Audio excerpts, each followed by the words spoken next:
Thanks. Working at Pinterest, we like to put P's and pins and everything, so I went a little crazy on this one. So my apologies for the ridiculous title. There's really another title for this talk, though, which is Python isn't that slow. Who here has heard Python's really slow? OK, that's actually fewer than I thought, which is most of the room. It turns out it is slow. I think nobody's denying that. You can find really good examples where Python is slow, but it's not that slow. So this is about optimization, this whole talk. And who here knows who Donald Knuth is? OK, a good number. Who here has heard about premature optimization is the root of all evil? OK, so the other part of this talk is don't do that, ideally. So this is about how we optimize, hopefully not prematurely.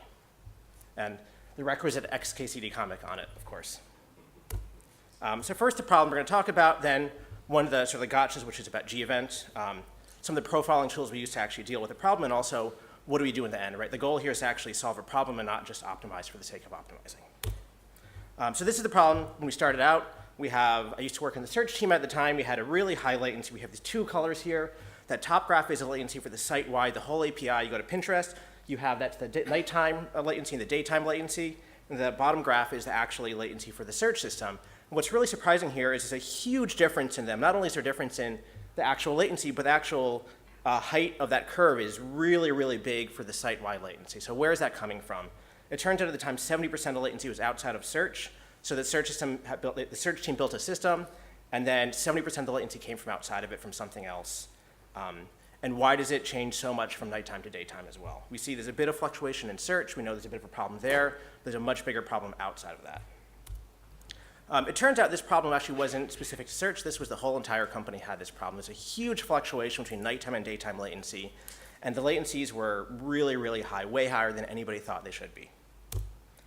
So the big question is why, what's going on, how do we figure this out, what the problem is, how do we fix it? And to sort of answer that, we have to know a bit about Gevent. Who here has used Gevent? Eventlet? Async IO? OK, they're all roughly the same. Node.js, anybody? Oh, a few. OK, so they all have the same kind of problem here. So in this case, Gevent this is taken straight from their website, so it's hopefully a nice explanation. Gevent is a coroutine-based Python networking library that uses Greenlit to provide a high-level synchronous API on top of the libev event loop. There's a lot of jargon over there, and it takes a bit of time to sort of understand what that means. A bit more jargon is a fast event loop. The event loop idea allows you to have a single process that actually could do multiple things. And you say, hey, is there any events on the network? And you could sort of loop through all the events, and you could handle each one when it comes in and when it's ready. The other thing is this lightweight execution units based on Greenlit. These are coroutines. In fact, coroutines are so popular, there's a whole language built on them. Go has goroutines. It's a cute name for coroutines. And this is a Python version of it as well. So putting that all together, what does it actually mean? This is also taken straight from their website, a nice simple example. This is a great example of where Gevent is really helpful. Import Gevent. In this case, we're going to do look up the host name, the IP address for a bunch of host names all at once. We don't want to do them one by one. We have one single process. We want to go through all of them at the same time and get them. This is a bit of a silly example. There's only 3, but you can imagine there's 100 different host names. And fetching each host name is a network call and not a local call. And so we could actually do a bunch of these network calls all at the same time instead of waiting for one. And furthermore, we don't have to have 50 different threads or processes to do one for each one. We can do it all at once, which is really nice. So where does Gevent fit in our software stack? This is the very high-level software stack at Pinterest. It's obviously a lot more complicated than that. The little goofy circle over there is you, hopefully. And the backend is obviously a big, complex system. But for this sake, we're focusing on the API. The API is running Python on Gevent. And if you sort of drill down at that over here, on each host, we have Nginx running as a reverse proxy. We have a bunch of different Python processes running separately. We don't use threading due to a whole bunch of problems, including the GIL has a bunch of problems. We decided to go via the process route instead. But inside that, we want to do multiple things at one time. Oftentimes, a single request comes in, and we want to say, let's fetch some data from 10 different backends all at once, parse that data, and send it back to the user. So Greenlets are really great for that, and so is Gevent. But there's one big gotcha for Gevent, which is cooperative multitasking versus preemption. Who here knows cooperative multitasking? OK. So the idea is all the Greenlets, especially in Python, run in the same OS thread and are scheduled cooperatively. This means that until a particular Greenlet gives up control, other Greenlets won't get a chance to run. And this is normally great, but there's a big warning here, which is highlighted in blue. This is not an issue for typical I/O-bound applications, but beware for doing something CPU-bound. It turns out everything has CPU. You do a network call, you have to deserialize, maybe you have some business logic that is sorting some results, you fetch 100 results, you want to sort them. Sorting, as we all know from CS 101, is not free. So what actually happens if you mix this together? The answer, if you're running a regular operating system that has preemption, is you could actually do a whole different set of multitasking, and you time box each request. You say, hey, this process has X amount of time to work, then you switch on to the next thing. But because of Gevent, we're actually doing things could block head of line. So I wrote a simple sample server and client to sort of simulate what's going on in IPython here. I guess it's Jupyter now. We have a very simple workload over here. So this is the server. Every time you do a request, we do 3 different things. We do a Gevent yield, which is a sleep 0. This is to simulate sort of the bigger, more complex things and sort of make the example a bit stronger. We have a blocking call. The blocking call is simulated, of course. In this case, it's actually doing a non-Gevent monkey patch time sleep. Then we have a networking call, which is also simulated, which is a Gevent patched Gevent.sleep. Then we have a client here. And the client is actually a really good example of why Gevent's really nice. So we're using the gRequest library here, which is Gevent plus request, as the name sort of suggests. And we want to do a bunch of calls to the server on localhost, a certain number of them at certain concurrency at a time. And so we could turn that knob and see, as we increase concurrency in this one server, what happens. And this blocking call is supposed to take 50 milliseconds. The network call is supposed to take 100 milliseconds. So we do a request. We do one request at a time 100 times. We get this nice distribution. Everything looks really great. The mean time is 155 milliseconds. Max is 160. That's a variance of 5 milliseconds from mean to max. That's not so bad. That looks really good, right? We have a server that's sort of working nicely, but now we increase that concurrency. All of a sudden, things look really bad. We have a bunch over here. 60% of the calls are taking 150 milliseconds as expected, but something about 30% are taking about 250 milliseconds. That's 100 milliseconds more than they're supposed to take. What's going on? And once again, we actually see the max in the 75th percentile is way higher. We're now at 370 milliseconds instead of 150. We're now at latency is 2x higher than it's supposed to be. Something's getting really bad. Now we keep going further, see what happens. We do 10 at a time, so 10 requests, 100 requests, 10 at a time. And the max latency is 500 milliseconds. The average is now double where it should be. We're at 300 milliseconds. Things are going horribly wrong now. And you can imagine what happens when we do this again for 15 requests. It takes a second and a half almost, which is 10 times worse than we're supposed to be at. And the average is 600 milliseconds, which is way worse than where we're supposed to be. So to sort of figure out what's going on here, we add a whole bunch of logging in the server to see what's happening. In here to read this, these are the timestamps over here. This is the actual request. We're doing 100 requests, so this is request 92. That's request 91. And these are the different stages of the request. So we could follow request 92 over here in a 5 request scenario. We're doing 5 concurrent requests. We enter the Gevent yield. That's supposed to be 0 millisecond pause. It turns out we're doing a blocking call on request 91. Blocking means we can't actually yield and do any more work. So we stop for 50 milliseconds. Everything blocks. Then we exit that call. Then we go back. We do some work on 91. We enter a network call. Now we're back on 92 over here. We exit our Gevent block. We enter our blocking call. Once again, nothing happens because we're blocking the whole world. And then we do our network call. And there's actually 2 network calls over, or 2 blocking calls inside of this network call, which is okay because you can fit 2 of them in. 2 50 millisecond calls could fit inside 100 millisecond call. But we have that 3rd blocking call over here, which is for request 95, which came in later. And so now we actually have, instead of 150 milliseconds, we have 250 milliseconds of delay here. And you can see what's happening here is that combination of that blocking plus not blocking behavior makes it really, really bad when you increase concurrency. So what does this all mean? The impact of this is that performance degrades with a few things for us. In our scenario, we auto-scale based on CPU usage. So we also know that for a single host, a single number of requests, if we increase the amount of CPU usage on that machine, performance degrades very significantly. You can see that here, right? We add 30% CPU usage and the latency goes way up. We also know that the fact we actually want to reduce the amount of concurrency per process on each box. So previously we were running 1 request per core, which seems like a reasonable default.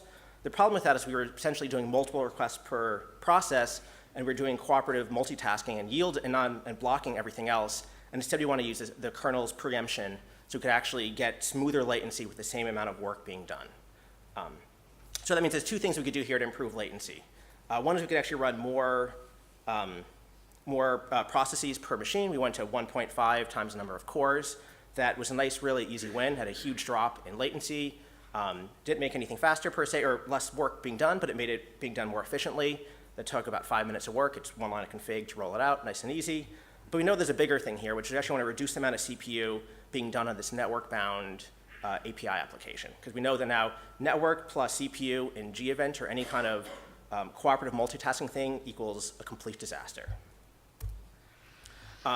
So at the time, we had a goal for this. We had a big project. We wanted to say we could reduce latency, reduce cost. Actually, in this case, it was two different teams wanted the same thing, and I told them both I'll do the same thing, and didn't tell each other, and they were both very happy about it in the end. So we knew that the API was a huge source of latency. We also know it was a very expensive cluster, so we could do two things at once. We know there's one single knob you want to turn. We want to reduce the amount of CPU on this cluster, and we'll reduce latency, and we'll reduce cost. So in this case, we had a nice lofty goal, reduce a 30% efficiency gain, 33% efficiency gain across the whole cluster. And this is a bit hard to define. At Pinterest, we like to have nice definable metrics to see what is success and what is failure. So you say, hey, we're done, this worked. Otherwise, you have all these micro benchmarks, and you don't know if it's better or worse or what's going on. So in this case, we pick request per host, a request per second per host. This worked for us, once again, based on auto-scaling. We auto-scaled based on CPU usage. So this essentially meant that we were reducing the amount of CPU work per request. It turned out I tried measuring that as well, but that metric was a bit harder to read, and this one was a nice, cleaner metric. So that was our goal, to increase that number by 33%. So how do we actually do that? There's a few different tools. We do that, and hopefully this is a few interesting tools in here you'll learn about. We're talking about three different sort of categories of tools. There's a C profile-based API profiler, a line profiler, and statistical profilers and flame graphs. So the first one we started with is an API profiler. So this is actually a call graph in an API process of what you do when you go to Pinterest. So this is a big, complex thing. Actually, to actually read this, I had to print it out on a large format printer, and I scrolled it over my desk and sort of looked through things and found a few things that way. But it wasn't really that effective. So the way this works is this is a nice, simple workzig middleware. This is actually an example from our API server. You just add another middleware, and you run it, and it's great. There's a big catch with this. One nice thing here actually is it profiled every function call. It saves each request in a separate file, so you can actually say, this is all the call graph for this request, this is the call graph for that request. And this is also built on top of the standard Python C profiler, which does all this, but not with WSGI support. But the big caveat with this is the overhead was astronomical. In fact, some requests would just time out of my development environment, and so there was no way we could run this in production. But that being said, once again, we have this really nice call graph. You can actually go through it and understand what's going on. You can see, hey, that's in this request. This is the expensive part. That's the quick part. This is going on. That's surprising. That's not surprising. This is supposed to be fast. That's supposed to be slow, but it's slower than we thought, and things like that. But there's a better way to handle this. We could actually look at this programmatically. There's a great module called pstats in Python. And so you can do a few basic things here. You could do things like look for callees and callers of a function. You can say, in this case, convert experiment object to dict called these functions. And you can say the other round, hey, what called this? And this is really great, but you could actually, there's a nice Python API, as you imagine, on top of this. So you can actually sort of put this all together. So with, was it like 40 lines of code, we're able to figure out, say, OK, we have this call graph. We want to take every function that doesn't end up in a network call. And so those functions, if they don't have any network calls, they're probably doing something CPU bound. Because there's obviously no network there, so that should be something we should look at, because we know CPU is bad. So right here, a few things pop out to me. These kind of things are a bit hard to understand, but once you start getting to know the code base for your application, things pop out. In this case, Pinterest is about 1,000 employees, and it shouldn't take 3 milliseconds to figure out if a user is an employee or not. We just don't have that many people. We know Python won't take 3 milliseconds to iterate over a list of 1,000 things or do a set lookup, so something looks really wrong there. So now we know a function is slow. We want to know why is it slow. What in that function is actually a problem? So this is actually one of the functions in that, the sub-functions in there that was actually slow. And some of you, if you look at this close enough, you could probably guess what's going on here. But guessing really doesn't work at scale, and odds are you're probably going to get something wrong and be surprised by something. So there's this great tool called Line Profiler. Anybody use it? OK. Hopefully more people will use it. It's a really great tool. It's based on C profile, I believe. Underneath is a very similar idea. You add a decorator called a profile. Instead of running it with Python, you run your synthetic test, because this, once again, is too slow to run in production. You run it something called kernprof. I believe it's based on the guy's last name. And then you have an output file with a .lprof name. And then you run that through the line profiler module, and you get this really great output. So this is really good, and the way we generate this data is we say, okay, this is a slow function. Now we need some synthetic but sort of realistic data to test this with, because there's a bunch of code paths, as you can see in here, and you want to make sure you're actually doing something similar to production. So breaking this down, what we see is this is the number of hits. We can see that I'm actually calling this function 200 times, and you can see 100 of those are for an employee and 100 aren't.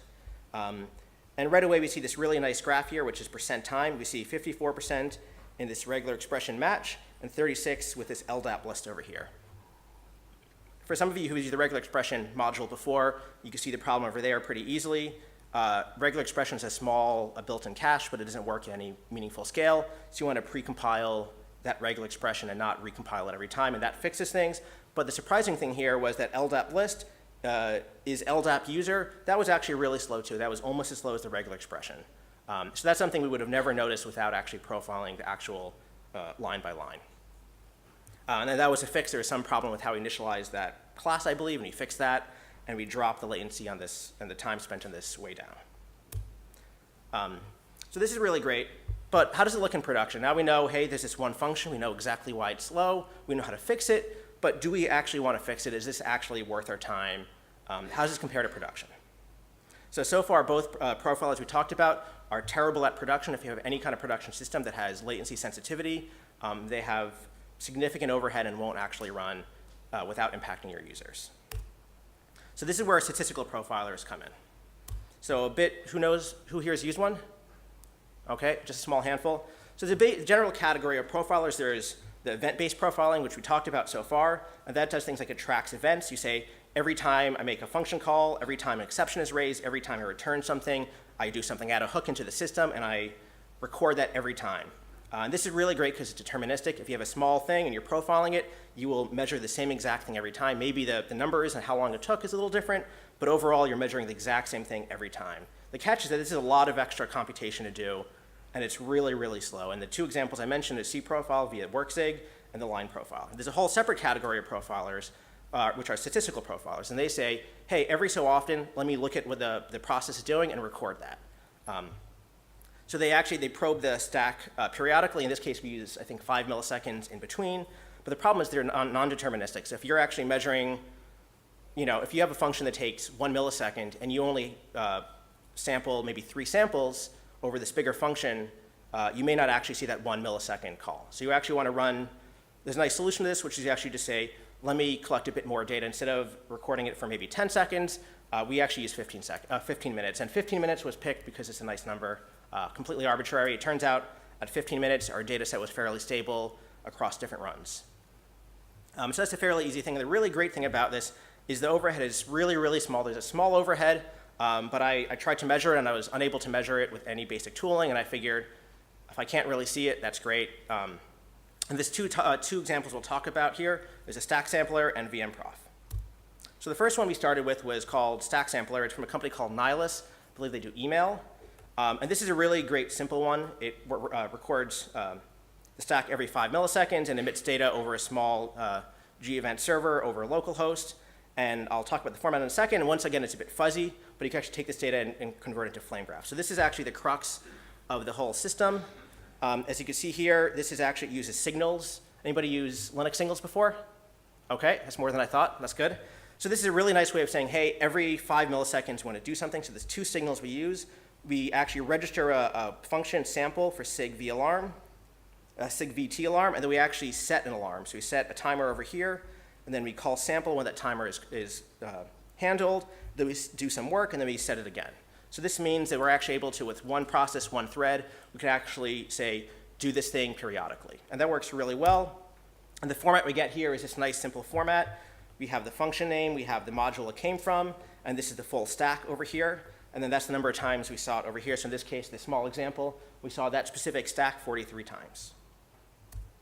But there's a few problems with this, actually. So one thing is we actually like that the line profiling is really great. And I gave a version of this talk once before at PyCon Korea, and there were some guys from PyPy there, and they said, hey, what about this thing we're working on? And they wrote this really amazing tool called vmprof, which is very similar to the previous profiler, but it's built in C and it does a whole bunch of really cool things. One of them is statistical line profiling. So that means not only could we actually record the functions in the call stack statistically and periodically sample it, but we actually get the line numbers. And here's a really good example. So previously we saw, we have hits 46 over here. Previously we saw in the regular line sampling, line profiling, we always know there's the same number of hits in the function if there's no for loop or anything like that. For example, we never see any hits for line 23 over here started. But because we're sampling it, we actually get this sort of weird number over here. But we could take that, and that actually is a nice representation of how much time is being spent where. And once again, this is really low overhead. This is similar kind of low overhead. And also, not only could we line profile a single function, we could do it to the whole entire application. So every day at Pinterest, we line profile the whole thing, and this has been really helpful for finding all kinds of problems in developing new code and debugging things and performance regressions, et cetera. One really nice thing about this is the handler is actually in C and not in Python, and the catch with that is that if you have a handler in Python, it won't be, you can't actually get to it if you're in C code. So because this actually is C handler, if you're doing something that's blocking the main process in C, you will still get that data. So previously, we actually didn't have completely accurate data, and this gives us much better data. Another feature of it that was recently added is you can actually measure not only time in CPU, but actually time on the network. So if you want to see how much time is waiting for a request, you can actually measure that as well. And so once again, we have the line profiling. We also have the function calls below. But this data is a bit hard to read. We have a huge application, and we end up with something like this when we put in a flame graph. For those who haven't read this before, it's the y-axis is the height of the stack. The x-axis is the relative amount of samples actually seen. So you can see here that this main big thing over here, most of the time is spent over there, and there's a bit of time on that side over there. And the colors are pretty. The way we do this in production at Pinterest is we don't want to run it all the time. We know there's a lot of overhead, but we still don't want to take the risk of, a 10% or a 0.1% overhead across our whole fleet is actually pretty expensive, and that's what we're trying to fix here. So we actually turn this on and off in production, one machine at a time. It turns out if you sample one process in one machine for about 15 minutes, it's representative of the whole entire fleet. So we actually use more signals over here, because signals are fun. We use sig user 2. There's 2 user signals you could use. We use sig user 1 and 2 for different things. We turn it on, run it for a while, collect some data, write to a file, turn it off, and then we could actually take the data and parse it. One of the problems we have is as you're developing things, you look for regression. You're looking to see if your fix worked. You get something like this where, what happened? We made a change here. Something's different. What is it? So we actually want to diff 2 different flame graphs. So we have a bunch of different ways to do that. In this case, we generate 2 different flame graphs. We have A minus B and B minus A to catch in both directions. We actually also print it out in command line because it turns out there's a bunch of ways this could break. Specifically, if you have a single function that's called in maybe 100 different code paths, and that got 3 times slower, you may not actually see that if you do A minus B, B minus A on the call stack. You actually want to look at just the time spent in each function. So we do both, and we get a pretty good picture of what changed. So here we can actually see this is the difference. And if we zoom in over here, filter bad queries, it turns out we were filtering more bad queries, and that was the problem. So I have a little bit of time for a few examples left. So go through just a few here. So this is a first example I have. This is from C Profile once again. We actually use the worksig middleware. We got a nice call stack on the home feed team, home feed. And we see here there's a whole bunch of time spent in deep copy. And if anybody knows anything about Python deep copy, they know it's really slow. And why are we spending 30 milliseconds on deep copy? That doesn't make any sense. That's really actually a fairly big part of the whole thing. But we actually want to say, hey, how much time is actually spent in production? We know that this one synthetic test in my development environment is a lot of deep copy, but maybe it's not a big deal in production. So once again, this is where the profiler works really well. The flame graphs rather work really well, and the statistical profiling works great. You can actually, it's 10% of production. And you dig through this code, and you can actually double click on this and figure out where it's coming from. And once again here, we can see, it's in this function experiences, and it's deep copy inside of there, so we could go and look at the code. And it turns out it was actually just 3 lines, not needed. We asked the developer who originally wrote it, hey, git blame. Hey, why do you have a deep copy here? Do you know? Could we get rid of it? And they go, oh yeah, we didn't need that. We just thought it'd be just to be safe, which is actually a really reasonable thing to do. But it turns out, once again, this is a premature optimization kind of situation. We actually know that this is expensive. If this is called, one time on one machine per second at Pinterest, or one day, for 10 milliseconds per day, and that's it. It's not a big deal, but we know this is 10% of our whole fleet. That's a big fleet. It adds up really quickly. So we delete the deep copy, use a regular copy, and now we saw this nice spike, and this is our metric goal, RPS per host, and we see it shoots way up. And then we can actually go back to the profiler again, and we see, oh, now we're actually at 1.6. That's still a little high, but now we can make that judgment call. Oh, maybe actually that 1.6% is actually hard to do, and maybe it's not worth it. There's actually a bunch of other big things we could do. I'm going to do one more. This is actually a good example. Another example I had is one day I woke up and I looked at the graphs we have to see how things are doing, and latency was way up. Dark blue is this week, and RPS per host, efficiency in this case, was way down. So something got worse. What happened?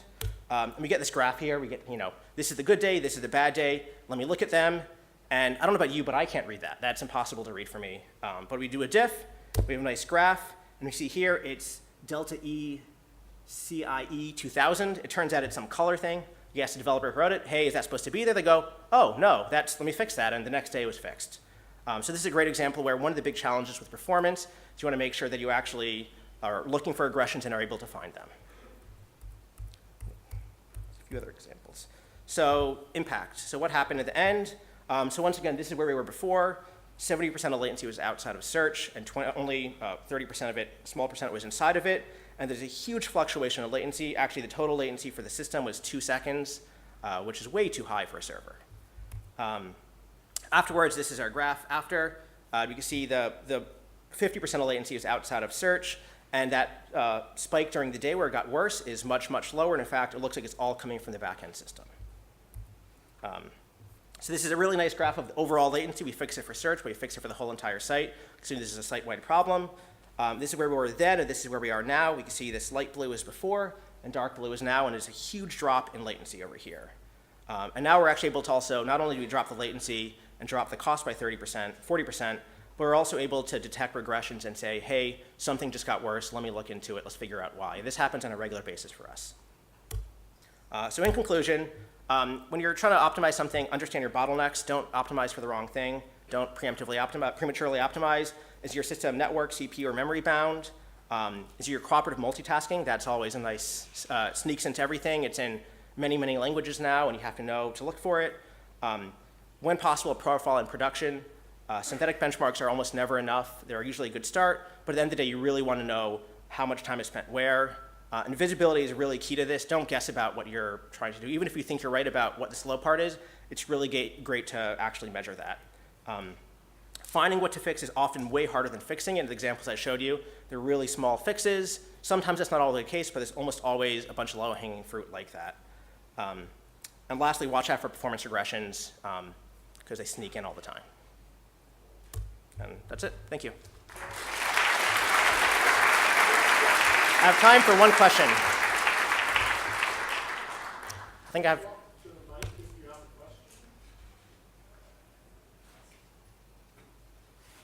No questions? Okay, no. Okay, thank you.